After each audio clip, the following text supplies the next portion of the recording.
हरि ओम। स्वागत है आपका पम्मी माता सत्संग में। ओम सतगुरु नमः। ओम परमात्मने नमः। 8 प्रकार की सिद्धि आज आपको मैं बताऊंगी, क्योंकि जो जो आता जाए वाणी में उतना उतना खुलता जाएगा, तो और ज़्यादा समझ खुलेगी कि आध्यात्म मार्ग में जो चलता है उसको कोई भी संसार की रिद्धि सिद्धि विचलित नहीं कर सकती। वो उन सारी रिद्धि और सिद्धियों को अपने जीवन में पालना करने के लिए वो किसी भी तरह की कोशिश ही नहीं करता है, क्योंकि उसको तो वो परब्रह्म परमात्मा चाहिए, वो निराकार निर्गुण ब्रह्म ही चाहिए, बाकी और कुछ नहीं चाहिए। तो 8 प्रकार की सिद्धि कौन सी होती हैं? सबसे पहली सिद्धि है, सिद्धि शब्द का अर्थ क्या है? सिद्धि शब्द का अर्थ है सफलता, यानी किसी भी कार्य में सिद्धि प्राप्त कर ली, यानी सफलता प्राप्त कर ली। तो पहली सिद्धि होती है अणिमा सिद्धि, अपनी देह को एक अणु के समान छोटा कर लेने की शक्ति। इस सिद्धि को प्राप्त कर लेने के बाद साधक एक अणु के बराबर एक सूक्ष्म देह धारण करने में सक्षम हो जाता है। दूसरी महिमा सिद्धि, इस सिद्धि में साधक जब चाहे अपने शरीर को विशाल करने में सफल हो जाता है। वो अपने शरीर को किसी भी सीमा तक फैला सकता है। तीसरी है गरिमा सिद्धि, इस सिद्धि में साधक अपने शरीर के भार को असीमित तरीके से बड़ा कर सकता है। साधक का आकार तो सीमित ही रहता है, परंतु उसके शरीर का भार इतना बढ़ जाता है कि उसे कोई शक्ति हिला नहीं सकती। लघिमा शक्ति, इस सिद्धि में साधक अपने शरीर का लगभग सारा भार कम कर लेता है। इसमें इतना हल्का शरीर कर लेता है कि वायु से भी तेज गति से उड़ा जा सकता है। प्राप्ति सिद्धि, इस सिद्धि में साधक अपनी इच्छानुसार मनुष्यों के पास अदृश्य होकर जहाँ जाना चाहे वहाँ जा सकता है, उसे कोई देख नहीं सकता। प्राकाम्य शक्ति, इस सिद्धि से साधक किसी दूसरे व्यक्ति के मन की बात को समझ जाता है कि सामने वाला व्यक्ति क्या सोच रहा है, क्या चाहता है, उसका आपके पास आने का उद्देश्य क्या है। ईश तत्व शक्ति, यह सिद्धि प्राप्त करने के बाद साधक स्वयं ईश्वर स्वरूप हो जाता है। वह दुनिया पर इतना आधिपत्य स्थापित कर सकता है। अब है सबसे लास्ट 8वीं सिद्धि, वशीत्व सिद्धि। वशीत्व सिद्धि, इस सिद्धि से साधक किसी को भी अपना दास बनाकर रख सकता है। ये हैं 8 सिद्धियाँ, और इन 8 सिद्धियों को एक योगी ठुकरा देता है। और जबकि इसमें से एक भी शक्ति किसी को मिल जाए, ये 8 शक्तियाँ मिली थी हनुमान जी को, जिनको कि सीता जी ने हनुमान जी को ये सिद्धियाँ दी थी। आता है ना, हनुमान चालीसा में एक लाइन आती है ना, अष्ट सिद्धि 9 निधि के दाता। इन 8 सिद्धियों के अलावा 9 निधियाँ और हैं, और 8 नहीं बल्कि 16 सिद्धियाँ हैं, और उसके बाद आध्यात्मिक सिद्धियाँ भी हैं। तो मैं वो फिर किसी दिन बताऊंगी, अभी इस वाणी में, क्योंकि कल आया था तो मैंने सोचा पहले इसी को क्लियर करना चाहिए। तो ये 8 सिद्धियाँ होती हैं जो कि हनुमान जी को प्राप्त थी, और आज हम सब जानते हैं कि हनुमान जी का इस संसार में और हम सब के जीवन में क्या स्थान है। तो एक योगी में इतनी शक्ति आ जाती है। तो गुरु मिलने के बाद ही ये अध्यात्म में कहते हैं ना कि और जागृता आती, कि मैं और जानूं और जानूं और जानूं। तभी हमारे भगवान ने, दादा भगवान ने 16 शास्त्रों का चिंतन मनन किया था। 16 शास्त्रों का नहीं, सॉरी, उन्होंने शास्त्रों का मनन चिंतन किया था 14 वर्ष। 14 वर्ष उन्होंने लगाए थे, तब जा कर के हमको वो प्योर मक्खन दिया था। अब हम लोग वो प्योर मक्खन खा करके अपनी मेहनत ही नहीं करते हैं, और अपनी मेहनत के बजाय उन्हीं गुरु का मक्खन निकाला हुआ आज तक खा रहे हैं, और इसीलिए हमारी उन्नति उतनी नहीं हो पा रही है जितनी की होनी चाहिए थी। तो अब आगे चलते हैं इसी में कि किस किस की प्राप्ति का नाम योग नहीं है।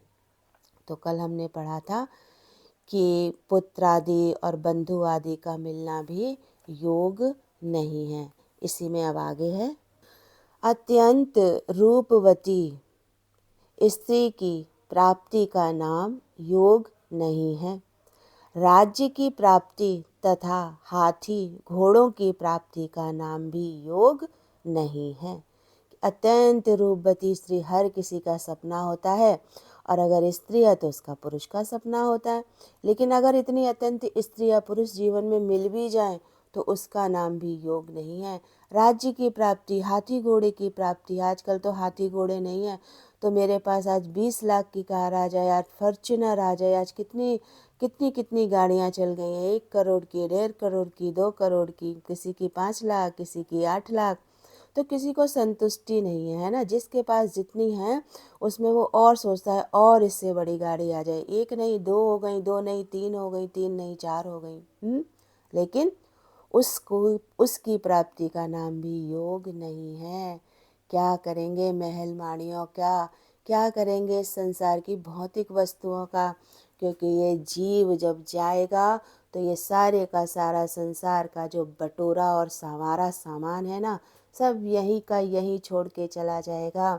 एक योग परमात्मा से मिलाकर अगर नहीं हम कर पाए तो इन सारी बाह्य चीज़ों का, सारी भौतिक वस्तुओं का सुख केवल ये स्थूल शरीर लेता है। और स्थूल शरीर के बाद जो हमारे और 3 शरीर हैं, सूक्ष्म शरीर, कारण शरीर, उन तक तो हम अपनी अंतिम श्वास तक पहुंच ही नहीं पाते हैं। और सारा का सारा योग बस यही सोचते हैं कि स्थूल बॉडी से सब कुछ मिल जाए, टाइम पर खाना मिल जाए, टाइम पर चाय मिल जाए, टाइम पर हमें हमारी ज़रूरत का सामान मिल जाए।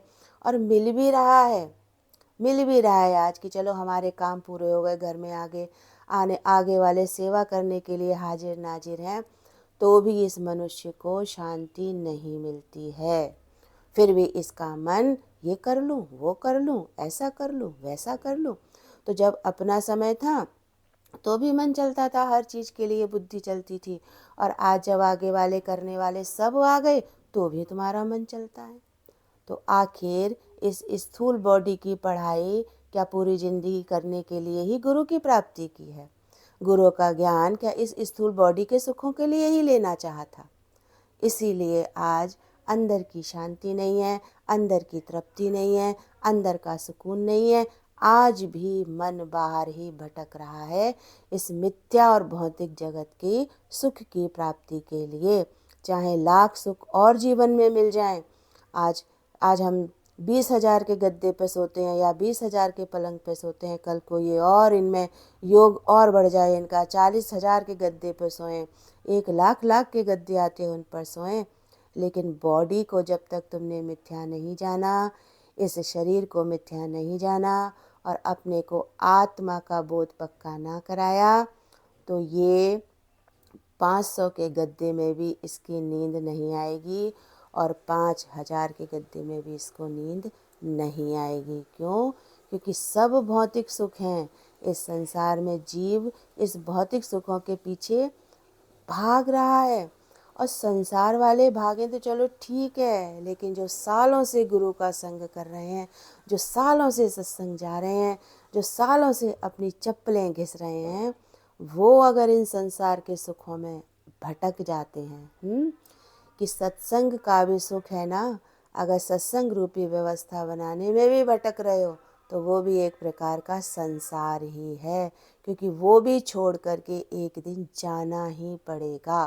फिर तुम्हारे सत्संग की व्यवस्था कौन संभालेगा?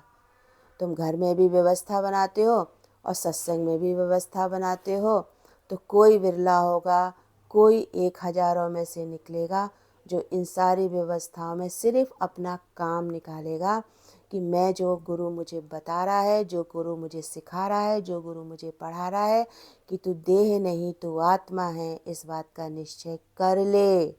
ए जीव, तू मुक्ति का जतन कर ले।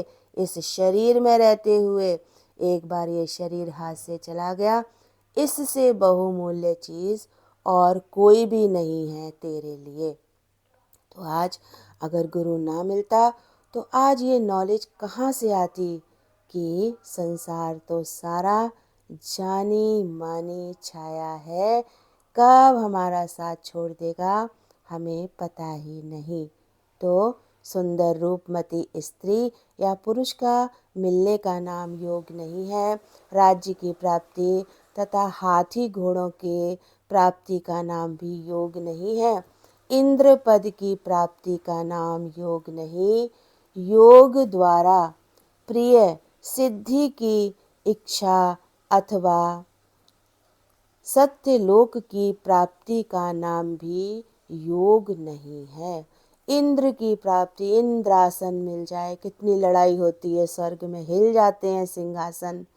ऐसे ये हमारे जो संस्थाएं चलती हैं, यहाँ पे जो बैठ गए जिन सिंहासनों में, उनका भी सिंहासन बड़ा हिल जाता है।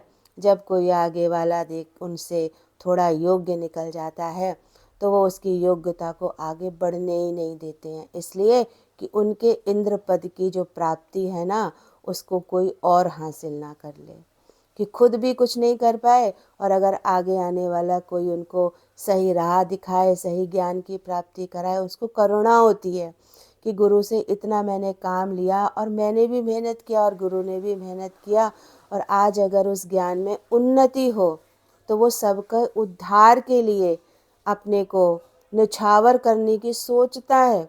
लेकिन ये जो इंद्र की सत्ता पर विराजमान है ना, इनके सिंहासन हिल जाते हैं।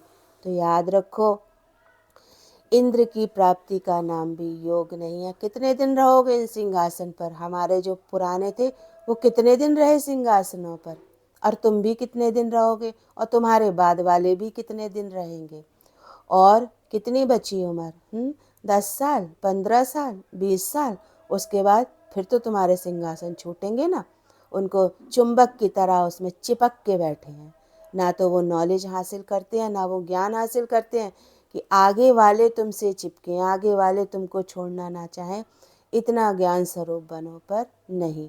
तो कोई भी आसन की प्राप्ति कर लो, कोई भी वो योग परमात्मा से मिला के एक नहीं करेगा।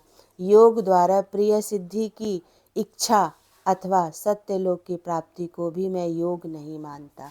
किसी भी प्रिय सिद्धि को प्राप्त कर लो। ये तो 8 सिद्धियां बताई आज मैंने आपको, इसके अलावा 9 निधियां और हैं और 8 सिद्धियां और हैं, उनको भी फिर किसी दिन मैं बताऊंगी। तो सत्यलोक की प्राप्ति यानी कि तुम्हें वैकुंठ मिल जाए, तुम्हें सत्यलोक मिल जाए, तुम्हें इंद्रलोक मिल जाए, तुम्हें जो है साकेत लोक मिल जाए। आजकल कितना आ रहा है राम जी का कि साकेत लोक में विराजमान है। तो देखो, हैं तो सब देवता, लेकिन फिर भी मनुष्य शरीर को क्यों तरसते हैं? क्योंकि आज सालों हो गए वही राम, वही कृष्ण, वही विष्णु, उनका एक ही नाम, एक ही जन्म, और वो आज तक उसमें जीते आ रहे हैं।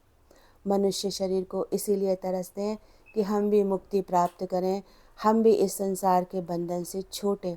तो आप अगर उन लोक में भी जाओगे तो उन लोक में भी उसका फल लेके फिर वापस मृत्यु लोक में ही आओगे। तो इसीलिए जो योगी होते हैं उनको किसी भी सिद्धि की चाहना नहीं होती है, ना ही किसी लोक की चाहना होती है। वो तो कहते हैं भगवान मेरा लोक और परलोक दोनों जला के भस्म कर देना, किसमें? ज्ञान अग्नि में। हे परमपिता परमात्मा, मेरा लोक और परलोक दोनों जला के भस्म कर देना ज्ञान अग्नि में। हे परमपिता परमात्मा, मेरा लोक और परलोक दोनों जला के भस्म कर देना ज्ञान अग्नि में। तो आज की वाणी मैं यहीं समाप्त करती हूँ। प्लीज़ आप मेरे चैनल को सब्सक्राइब कीजिए और मुझे अपना आशीर्वाद भरपूर दीजिए। तो हरिओम।